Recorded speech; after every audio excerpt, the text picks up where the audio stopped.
We've all heard about endangered species, but now there are endangered locations, destinations with a one-way ticket to oblivion because of climate change. Environmental expert Aaron Wood has the list of those places that are quite literally staring down the barrel of extinction. Good morning, Aaron. Good morning. Good morning. This is quite frightening, really. The top 10. Top 10, and I think the worry is too that, you know, many of these places are places that are very special. You know, they're amazing sort of places like the Maldives and places that everyone wants to visit, and they could be gone in our lifetimes. Here are the Maldives. What's happening in the Maldives? Maldives, this is a serious one.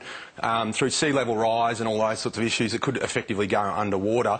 They're even actually talking about building another capital for this place. Yeah, so they're moving it on land. Moving on land. And I think the sad thing here is that many of these countries have contributed so little to the actual climate change debate, Yes, and yet they're right. the ones that are actually suffering from this. Well, they even held a cabinet meeting underneath the ocean to make the point of it. Their president is very proactive and very good on this issue. He's getting a lot of promotions. Let's whip through these. Venice? Venice is another one. I actually got the pleasure of visiting there last year. Fantastic place. But, yeah, look, that's been subsiding for the whole century and could effectively go underwater with climate change.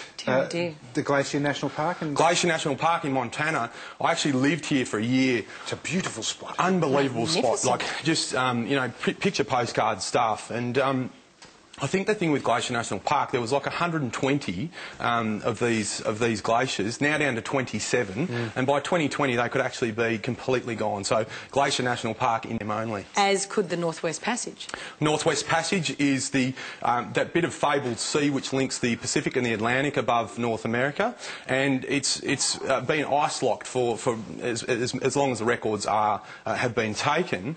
It was ice-free, almost ice-free in 2007, so ships could actually be going between that passage. Great for us to be able to get our ships through quickly. Yeah. Yes. Not so good for the 20,000 polar bears in that region. Exactly. The Great Barrier Reef? Great Barrier Reef, obviously one that's close to our hearts, close to home. It is the largest living complex natural reef in the world. The only thing that can actually be seen from outer space, would you believe, the only living thing that can be seen from outer space. And obviously through coral bleaching, acidification of our oceans, we could actually lose, and we are already losing great swathes of coral off that reef. From there to Timbuktu. Timbuktu, I didn't think this place actually existed, but it's in West Africa, from here to Timbuktu, if you like, but it's suffering something that we don't know too much about or hear much about, and that's desertification. It's not what you eat after your main meal. It's actually where we get loads and loads of sand, airborne sand, shifting because of the climate, and it's burying whole places throughout Africa, and it's actually burying a size, the equivalent in the Sahara of Victoria each year. So how is that related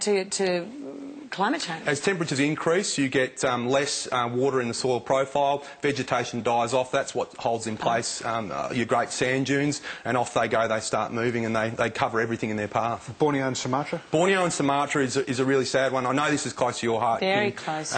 300 football fields every hour are being cleared for palm oil, and the orangutan is looking like being extinct by 2010. Not 2050, not 2100, 2010. We need to change food labelling. Get onto it. By next year? By next year. Yep. All right. Galapagos Islands. Galapagos Islands, this was obviously made very famous by Darwin. And with Galapagos Islands, it's a place where it's just got amazing diversity of life, and unfortunately, again, it's at risk of going undersea because of it.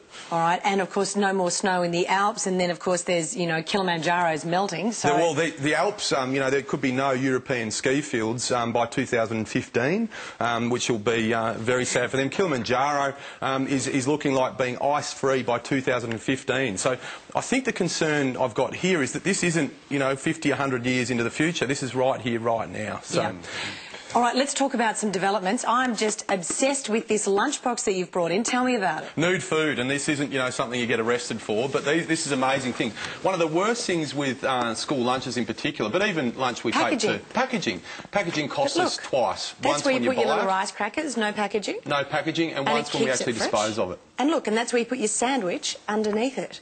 And I think they're called sandwich seat belts, which I'm really going to buy 3 of these. I think these are amazing. I love them. And they come with these little wetsuits. Wetsuits keep them warm or cold, whatever it is you've got in there. They're dishwasher What if safe. you've got warm and cold? Warm and cold, I don't know what you do then. That's one of those things get two, exactly. See, it's got your little containers in each side. And these ones are great too. Beautiful. These Amazing. actually are for things like your carrot sticks and all that sort of thing. And you can actually have one, or you can have a whole heap together, and they just have a little lid on top, and they keep those nice and in your lunches as well. in your lunches.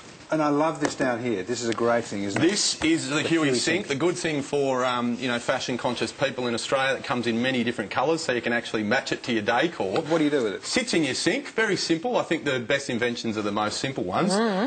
When your water's running, whether you're waiting for hot water to heat up or whether you're just cleaning your dishes, all goes in there. You take it out and you use it in the garden. That's the classic, waiting for the hot water to heat up, and you just all of that water's just going straight down the sink. Absolutely. And you can take it in the shower with you as well. And that's a bit more mucking around, but most of our water is actually used in the home in the shower. So this is a great product. All right. Yeah, Just wonderful news, yeah. You're on the cover of a magazine. What's this about? Look, You're an eco-hero. I think, look, you can see they've photoshopped that well and truly. But look, it was a real honour. Tim Flannery, you know, all those sorts of people to be amongst them was a really big win. Keep up the good work, Aaron. Always Thanks a pleasure to see you. Time for some more retail distraction now with Marianne.